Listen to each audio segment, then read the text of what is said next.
joined by Nancy Cahalen, the president of the Better Business Bureau of Central New England, to talk about the electricity rates, which are set to go up this winter, and the market of suppliers that are out there for consumers to choose from. So first of all, thank you so much for joining us. Oh, it's my pleasure. Thanks for inviting me. Oh, you're welcome. So you've had an increase in consumer inquiries about this subject? Oh, most definitely. We've had a lot of folks call the office, and we've had also inquiries on our website about this subject. And so when we're talking about suppliers, so you get your electric bill, you pay the electric company, but there's a separate section for the supplier of that electricity, and that's what we're talking about. Right. It can be on your regular electric bill that you get now, or if you contract with a different supplier, they may send you a separate bill.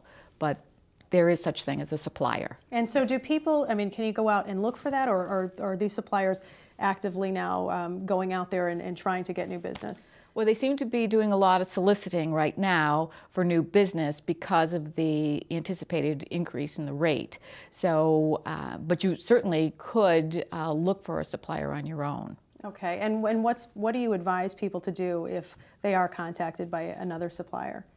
Well, don't jump at the first opportunity to move away from your current electrical supplier.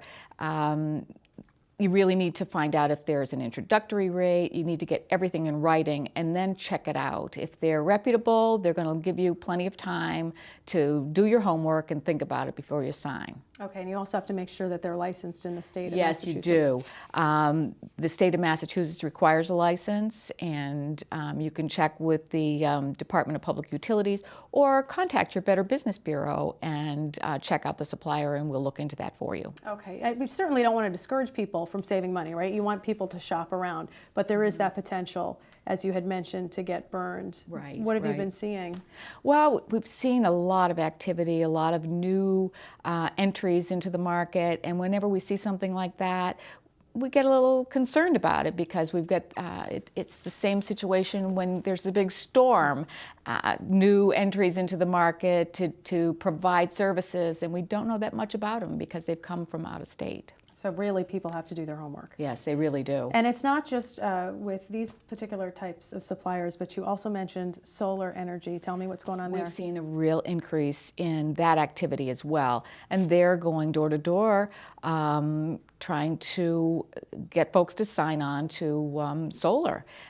There's a big upfront cost to solar because of the panels, and you have to make sure that your roof is going to be able to hold the weight. There's a lot that's involved there, so you really need to make sure you've got all your information, you've done all your homework before you sign on. And how do you go about checking these companies out? What's the best way that you would advise for people to go about that?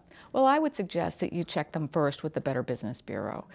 If we don't have a listing on them, we'll try to find out. We'll look them up in another state. But start with us, and if we can't help you, we'll direct you somewhere else. And if in fact you feel like you have been taken by a supplier, what is the best course of action? Well, you can, of course, file a complaint with the Better Business Bureau, but you can also file a complaint with the Massachusetts Office of Energy and Environmental Affairs. So come to us first, and we'll direct you. Nancy Cahalen, thank you so much for joining us today. Thanks again for having me.